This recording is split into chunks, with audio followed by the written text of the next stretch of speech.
Olá, hoje é dia 23 de janeiro de 2014 e o Jornal da Tarde é especial, pois trazemos a cobertura da morte do menino Nicolas em novembro de 2011.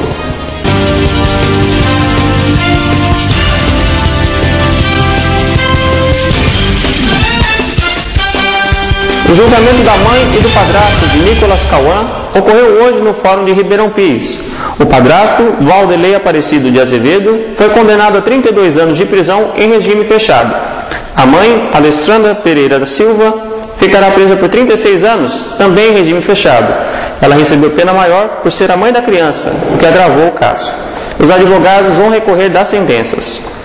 Vamos relembrar o caso ocorrido entre os dias 12 e 13 de novembro de 2011. A polícia de Ribeirão Pires prendeu ontem o casal acusado de assassinar Nicolas Cauã, de 2 anos. O crime aconteceu ontem na casa da família, na rua Manduri, 4ª divisão. A prima do acusado falou à reportagem. Sim, a primeira vez que a criança foi espancada, ela passou por mim, pela minha tia, pela minha prima. Aí eu falei para minha tia, eu vou denunciar. Aí eu fui, denunciei para o conselho, liguei para os parentes lá em Promissão, avisei que essa criança estava sendo espancada, estava sendo judiada, estava passando fome e ninguém fez nada lá. Isso foi quando? Há 2 meses atrás. E ninguém fez nada, ninguém fez nada. Aí eu liguei para o conselho. Liguei para o conselho num dia, falei que estava sendo uma criança espancada, ela estava passando fome e eles eram usuários de droga. Nesse dia não veio ninguém. Aí de manhã eu liguei de novo, falando, vocês vão deixar acontecer a mesma coisa que aconteceu com os 2 garotos aqui em Ribeirão? Aí eles, passou 20 minutos, encostaram a perua, levaram a criança, levaram ela, só que voltaram com eles, depois não fizeram mais nada. Aí a vizinha continuou a reforçar, né, para o conselho que ele estava sendo judiado, estava sendo espancado, só que eles não fizeram nada. A família e o conselho falou o quê? Não falaram nada. Acho que nem fizeram registro na delegacia. A família realizou protesto no momento da prisão do casal, em frente à delegacia. Segundo cerca de 30 manifestantes, o Conselho Tutelar foi negligente no caso.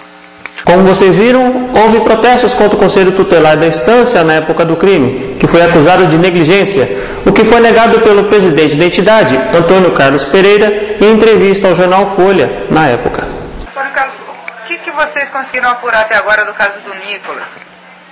Olha, o que eu tenho para falar para vocês é o seguinte: todas as possibilidades que a gente tinha no caso foi feito tudo. Está sendo averiguado o nosso trabalho, que foi feito no dia, né? Por quem? O fórum, nós tem o CMDCA e tem o Conselho da Infância que vai estar levantando e vai estar vendo se houve algum erro, vai ser responsabilizado, né? Agora, responsabilizar. Agora, Antônio, não era para ter sido, essa criança não era para ter sido acompanhada? Se houve a denúncia de que os pais, os responsáveis eram usuários de droga, que a criança passava fome, que era espancada, que era maltratada, o Conselho Tutelar não teria que, no mínimo, ter acompanhado essa criança? Você tem isso documentado? A denúncia que chegou para a gente foi de maus tratos. Assim, pessoal, eu peço para vocês o quê? E aí, o que a gente... Não, os procedimentos foram feitos nos maus tratos. Quais seriam eles? Quais são esses procedimentos? Então, vocês vão ter a resposta, está sendo levantada, averiguado o que foi feito pelo Conselho. Mas o caso ocorreu, já foi no sábado, no domingo, não deu para levantar até agora o que foi feito? O relatório do Conselho Tutelar está presente no inquérito policial. Eu tive acesso a esse relatório. Não está está no inquérito policial, esse relatório assinado pelo senhor. E que a criança foi levada ao São Lucas e a médica considerou que a versão apresentada pela mãe de que a criança caiu da cama era verossímil. No entanto, essa criança, de acordo com as testemunhas, ela tinha os 2 olhos roxos e alguns outros pequenos ferimentos ao redor do olho esquerdo. Muito diferente do que uma lesão que teria sido causada, por exemplo, por uma criança que caiu da cama. Então, a gente está esperando esse relatório médico, que não tinha, esse tipo de lesão que você está falando, não tinha na criança. a gente vai esperar o prontuário médico chegar. As testemunhas... Além das declarações da família, o delegado João Marcos Pimenta falou ao portal Folha sobre o que aconteceria com o inquérito. Bom, nós não temos nenhuma testemunha presencial de que um ou outro praticou a agressão. O que nós temos é um laudo bem elucidativo de múltiplas e graves lesões que a criança sofreu, né? Equiparado não só a um espancamento, mas a um linchamento. E baseado nos elementos que nós colhemos, a convicção que nós chegamos é de que ela teria sido a autora dessa morte, pelo histórico de testemunhos que nós colhemos e da retratação de que ela tem uma personalidade extremamente agressiva, principalmente nos momentos de abstenção do crack, que ela é viciada. E da parte dele, como ele próprio admitiu, pela omissão dele em ter presenciado todo o processo em que a criança começou a vomitar, dando indicativos de que já não passava bem, e ele não tomou a devida iniciativa, tomou a frente para socorrer essa criança em tempo. Então ele é um partícipe por omissão, e ela, a convicção que nós formamos pelos elementos colhidos, é de ser autora. O casal Vandenei e Alessandra chegaram por volta das 10 horas da manhã ao Fórum de Ribeirão Pires, onde foram levados para serem julgados. No julgamento, Alessandra disse em seu depoimento: tive um dia normal, ele estava carpindo até no máximo 2 horas. 3 horas eu dei banho no Nicolas, depois tomei banho, me troquei e fui comprar drogas. Voltei umas 9h30.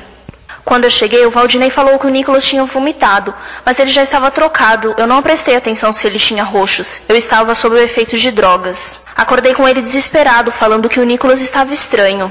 Não sei o que aconteceu. Quando eu saí de casa, ele queria ir comigo, mas eu não levei. Devia ter levado, aí nada disso teria acontecido. O Valdinei sempre ficava nervoso quando o Nicolas chorava. Ele me trancou em casa uma semana para ninguém ver que o Nicolas estava roxo. Não falei nada para o conselho tutelar porque não tinha renda. Não conseguia viver sem a ajuda do Valdinei. Dei tapinhas na mão dele, mas sem nenhum tipo de agressividade. Para mim, tudo isso está sendo muito difícil. Gostaria que fosse feita justiça. Meu erro foi ter entrado no mundo das drogas e ter confiado muito na pessoa que estava do meu lado. Foi irresponsabilidade, não tem outra explicação. Se eu tiver que pagar, não é por homicídio. Além do depoimento de Alessandra, Valdinei disse em seu depoimento: no sábado, passei o dia roçando o mato. Quando foi umas 17 horas, ela foi dar banho no Nicolas. Ele começou a chorar. Eu escutei e perguntei se ela havia batido nele. A Alessandra disse que não. Logo depois, ela queria sair para comprar drogas, mas não tínhamos dinheiro. Então ela pediu emprestado e foi buscar. O Nicolas ficou comigo. Umas 8 horas, fiz a mamadeira dele, coloquei ele na cama e fiquei lá fora, esperando ela voltar. Escutei um barulho. Fui ver. Ele estava de pé, na cama, vomitando. Troquei ele novamente e saí do quarto. Logo, ele vomitou de novo e trouxe ele para a sala. Umas 20h20, ela chegou em casa. Perguntei se ela tinha batido no menino. Mais uma vez ela negou. Disse a ela que ele tinha vomitado, mas já estava deitado. Usamos drogas das 21h30 até as 11 horas. Era pouca. Umas 2 pedras de crack. Só tínhamos R$10. Depois que usamos a droga, colocamos ele no sofá para dormir perto da gente. Notei manchas roxas nele, mas não levamos ele para os médicos, nem ao hospital. Umas 9 horas da manhã, levantei e percebi que ele estava paralisado. Chamei ela e mandei que fosse pedir ajuda. Eu já agredi ele, sim. Uma vez, dei 2 tapas no rosto dele. Ele ficou com os olhos roxos, mas não foi no dia da morte. E essa foi a edição especial do Jornal da Tarde, com a cobertura do caso Nicolas. Até a próxima!